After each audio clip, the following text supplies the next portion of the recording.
Skin డిసీజెస్లో చాలామంది మనకు psoriasis అని, ఎగ్జిమా అని, విటిలిగో అని, లేకపోతే నార్మల్గా పింపుల్స్ అని, లేకపోతే రోజీషియా వల్గారిస్ అని, ఇలా రకరకాల ప్రాబ్లమ్స్తో వస్తూ ఉంటారు. సో ఈ స్కిన్ డిసీజెస్ రావడానికి రీజన్స్ ఏంటి ఫస్ట్ తెలుసుకుందాం మనం. స్కిన్ డిసీజెస్లో మేజర్గా ఏ డిసీజ్ అయినా రావడానికి మనకు ఓన్లీ అంటే చాలామంది ఏమనుకుంటారు, ఏదైనా ఫుడ్ తీసుకుంటే ఈ డిసీజ్ వస్తుంది, లేకపోతే వెదర్ చేంజ్ అయితే ఈ స్కిన్ ప్రాబ్లమ్స్ వస్తున్నాయి, లేకపోతే వాటర్ చేంజ్ అయితే ఈ ప్రాబ్లమ్స్ వస్తున్నాయి అని చెప్పేసి అనుకుంటారు. కానీ ఓన్లీ ఫుడ్ చేంజెస్ కానీ వెదర్ చేంజెస్ కానీ మాత్రమే రీజన్స్ కావు. చాలా రకాల స్కిన్ డిసీజెస్కు రీజన్స్ ఏముంటాయంటే మేజర్ రీజన్స్ ఫీమేల్స్లో ఏముంటాయంటే హార్మోన్స్ ఫ్లక్చుయేషన్స్ వల్ల. బేసిక్గా పింపుల్స్ ఏ టైంలో స్టార్ట్ అవుతుంటాయి, అట్ ద ఏజ్ ఆఫ్ 11-12 ఇయర్స్లో స్టార్ట్ అవుతుంటాయి. ఎందుకు స్టార్ట్ అవుతుంటాయి అంటే అప్పుడు బేసిక్గా బాడీలో హార్మోన్స్ అనేవి మేల్ ఫీమేల్ హార్మోన్స్ అనేవి ఫ్లక్చుయేషన్స్ జరుగుతుంటాయి. కాబట్టి ఫీమేల్స్లో కొన్ని రకాల శారీరక మార్పులు అండ్ మేల్స్లో కూడా కొన్ని రకాల శారీరక మార్పులు వస్తుంటాయి. సో వాటిల్లో పింపుల్స్ కూడా వన్ ఆఫ్ ద చిన్న ప్రాబ్లం. అయితే చాలామంది పింపుల్స్ రావడానికి రీజన్ ఏంటంటే ఇప్పుడు ఏదో ఆయిల్ ఫుడ్ తీసుకున్నాము కాబట్టి వచ్చింది, లేకపోతే ఇంకేదో ఫుడ్ తీసుకున్నాము వెదర్ చేంజ్ అయింది వచ్చింది అని చెప్పేసి అనుకుంటారు. కాదండి, నార్మల్గా at the age of 11-12 years ఉన్న పిల్లల్లో చాలామందికి ఇదే ప్రాబ్లమ్స్ వస్తుంటాయి. అసలు బేసిక్గా స్కిన్ అంటే ఎట్లా ఫార్మేషన్ అవుతుంది అంటే మన బాడీలో స్కిన్కు ఉండే బేసిక్ ఫంక్షన్స్ ఏంటి తెలుసుకుందాం మనం ఫస్ట్. స్కిన్ అనేది నార్మల్గా అందరికీ ఏంటంటే this is one of the beauty spot లాగా. అంటే స్కిన్ అంటే వైట్గా ఉంటే బ్యూటీగా ఉంటారు, లేకపోతే బ్లాక్గా ఉంటే బ్యూటీగా ఉంటారు అని చెప్పేసి దట్ ఈజ్ ఏ బ్యూటీ అని చెప్పేసి అనుకుంటారు. బ్యూటీ కాన్షియస్నెస్ విత్ స్కిన్ అని చెప్పేసి అనుకుంటారు. కానీ స్కిన్ ఫంక్షన్స్ చాలా ఉంటాయి. ఏముంటాయి అంటే బేసిక్గా రెస్పిరేషన్ అనేది మనం ఓన్లీ త్రూ లంగ్స్ ద్వారానే చేస్తాం అనుకుంటాం, కానీ స్కిన్ ద్వారా కూడా రెస్పిరేషన్ జరుగుతుంది. హ్యూమన్స్లో, మనుషుల్లో స్కిన్ ద్వారా కూడా మనకు రెస్పిరేషన్ జరుగుతుంది. దిస్ ఇస్ బేసిక్ ఫంక్షన్ అనమాట. అంటే ఏమవుతుంది, రెస్పిరేటరీ ఫంక్షన్ లాగా ఎట్లా పనిచేస్తుంది అంటే స్కిన్స్లో పోర్స్ ఉంటాయి. ఆ పోర్స్ అనేవి ఏమవుతాయంటే మీకు రెస్పిరేటర్ అంటే ఆక్సిజన్ అనేది మనకు తీసుకోవడము జరుగుతుంటుంది. This one of the basic respiratory function లాగా కూడా పనిచేస్తుంది మన స్కిన్. సెకండ్ ఏంటంటే యూ కెన్ ఫీల్ విత్ అంటే టచ్ చేస్తే మీకు ఆ సెన్సరీ ఆర్గాన్స్ వల్ల మనకు ఒక ఫీలింగ్ అనేది జరుగుతుంది. This is also one of the function. ఇంకా ఏంటంటే మనకు స్వెటింగ్ వస్తుంటుంది, పర్స్పిరేషన్ వస్తుంటుంది.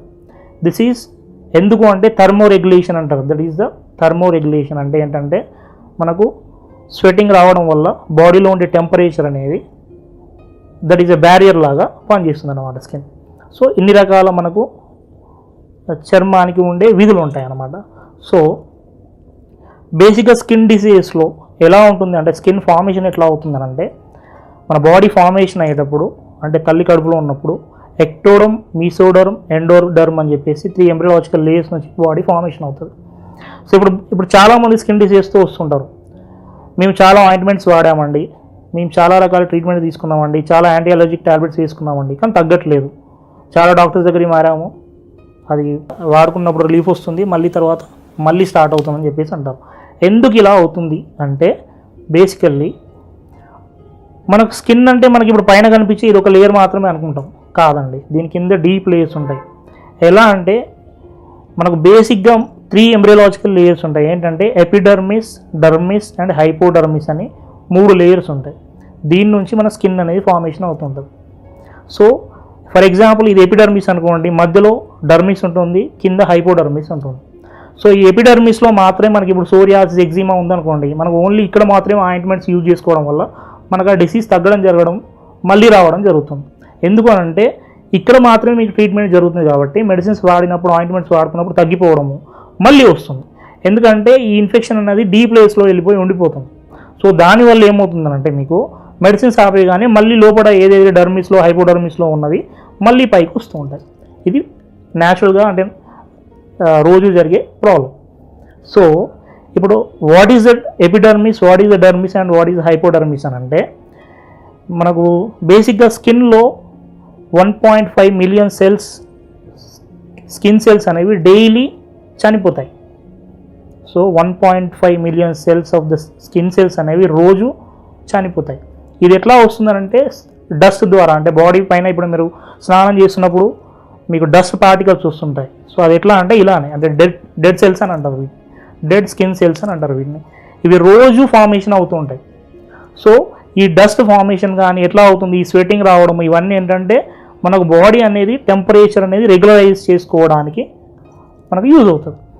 సో ఇప్పుడు డర్మిస్, ఎపిడర్మిస్ అండ్ హైపోడర్మిస్లో డిసీజెస్ ఎట్లా ఉంటాయంటే, ఇప్పుడు ఫర్ ఎగ్జాంపుల్ మనకు ఎగ్జిమా అని చెప్పేసి అంటారు. చాలామంది చిన్నపిల్లలు ఎగ్జిమా అనే డిసీజ్తో వస్తుంటారు. ఇప్పుడు మనకు డిసీజెస్ ఎట్లా ఉంటాయంటే epidermal diseases, dermal diseases and hypodermal disease అని చెప్పేసి 3 మేజర్ కాంబినేషన్స్ లాగా మనం డివైడ్ చేసుకోవచ్చు.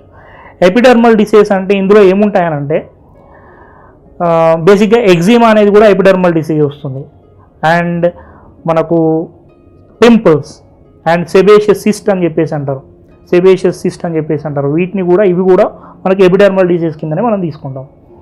సో ఈ ఎపిడర్మల్, డర్మల్ అండ్ హైపోడర్మల్ డిసీజెస్లో సో స్కిన్ డిసీజ్ రావడానికి మనకు ఎమోషనల్ డిస్టర్బెన్సెస్ కూడా one of the major factor అన్నమాట. అంటే ఇప్పుడు ఎమోషనల్ డిస్టర్బెన్సెస్కి స్కిన్కి ఏం సంబంధం అని చెప్పేసి చాలామంది అనుకుంటారు. ఖచ్చితంగా సంబంధం ఉంటుంది. ఇప్పుడు ఫర్ ఎగ్జాంపుల్ ఎగ్జిమాతో ఒక పేషెంట్ వచ్చాడు, ఒక చిన్న బాబు, ఒక 8 years బాబు వచ్చాడు అనుకుందాం. హిస్టరీ తీసుకుంటున్నప్పుడు ఏం రివీల్ అవుతుంది అని అంటే, ఆ 8 years బాబుకు కొత్తగా ఒక బేబీ, అంటే వాళ్ళకు ఒక చెల్లినో ఒక తమ్ముడో పుట్టాడు అనుకోండి. సో ఇప్పుడు ఏమవుతుందంటే ఈ బాబుకు ఎగ్జిమా వచ్చే ఛాన్స్ ఉంది. ఎందుకు అంటే అందరికీ కాదు, కొంతమందికి వస్తుంది. అట్లాంటి కేస్ హిస్టరీలో తీసుకుంటున్నప్పుడు, అంటే డీటెయిల్ కేస్ హిస్టరీ తీసుకుంటున్నప్పుడు ఏమైంది అని అంటే, ఎవరికైతే ఆ బాబుకు చెల్లో పాపో ఎవరో పుడితే ఇంట్లో ఈ మదర్ ఫాదర్ కేర్ అంతా కూడా కంప్లీట్లీ ఆ పుట్టిన పాప మీద ఉంది. సో వీడికి ఏం ఫీలింగ్ వచ్చేసిందంటే, నన్ను ఎవరో పట్టించుకోవట్లేదు అనే ఫీలింగ్ స్టార్ట్ అయిన తర్వాత అప్పుడు వాడికి మెల్లిమెల్లిగా ఇచ్చింగ్ సెన్సేషను, బాడీ పైన చిన్న చిన్న ర్యాషెస్ రావడము, అండ్ ఇట్ టర్న్స్ ఇంటూ ఎగ్జిమాగా మారిపోయింది. ఇది ఎప్పుడు ఒక 1 year బ్యాక్ డిసీజ్ స్టార్ట్ అయింది. సో ఏంటి, మనం అన్ని కేస్ హిస్టరీ తీసుకుంటుంటే ఒక 1.5 year బ్యాక్ డెలివరీ అయింది వాళ్ళ ఇంట్లో, అంటే వాళ్ళ మదర్ డెలివరీ అయింది. సో బేబీ పుట్టింది.